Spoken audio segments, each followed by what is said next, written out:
সকলকে জানাই বিশ্বকর্মা পুজোর শুভেচ্ছা। সকাল সকাল উঠে বন্ধুরা রান্নাবান্না বসিয়ে দিয়েছি। ওইদিকে ডিম আলু সিদ্ধ বসিয়ে দিয়েছি, ভাত হয়ে গেছে, ডাল হয়ে গেছে, আর ওইদিকে একটু উচ্ছে ভাজা করে নিচ্ছি। আজকে বেশি কিছু রান্না করব না, যতটা তাড়াতাড়ি সম্ভব রান্নাবান্না শেষ করে নিয়েছি। ওর বাবা খেয়ে দোকানে চলে গেছে। আর দেখো আমি এই যে একটা বিশেষ কাজ শুরু করেছি, চিমনিটা সার্ভিসিং করছি।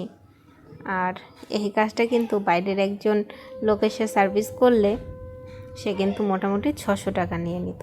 সেই কাজটা আমি মোটামুটি 2 ঘন্টা ধরে পরিষ্কার করলাম। চেয়ারের মধ্যে উঠে কেরোসিন তেল আর স্কচব্রাইট দিয়ে পরিষ্কার করে ফেললাম চিমনিটাকে। এটা ফাইনাল লুক। জানিও কেমন হয়েছে, আর আমাকে লাগলে যোগাযোগ করো আমার সঙ্গে চিমনি পরিষ্কারের জন্য।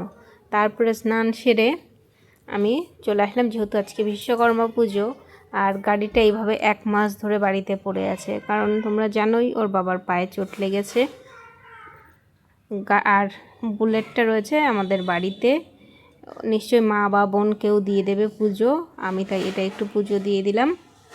আর পুজোটা দিতে দিতেই বৃষ্টি শুরু হয়ে গেছিলো, তাই তাড়াতাড়ি করে দৌড়ে ঘরে চলে গেলাম, যেহেতু স্নান করেছি। আর স্নান সেরে এসে তারপরে বাইরের থেকে এসে আমার মেশিনটাকে একটু পুজো দিয়ে নিলাম। জানো তো, গত বছর আমি আমার বরের থেকে পুজোতে এই মেশিনটাই নিয়েছিলাম। পুজোতে আমি আর শাড়ি নিইনি, তাকে বলেছিলাম আমাকে মেশিনটা কিনে দাও।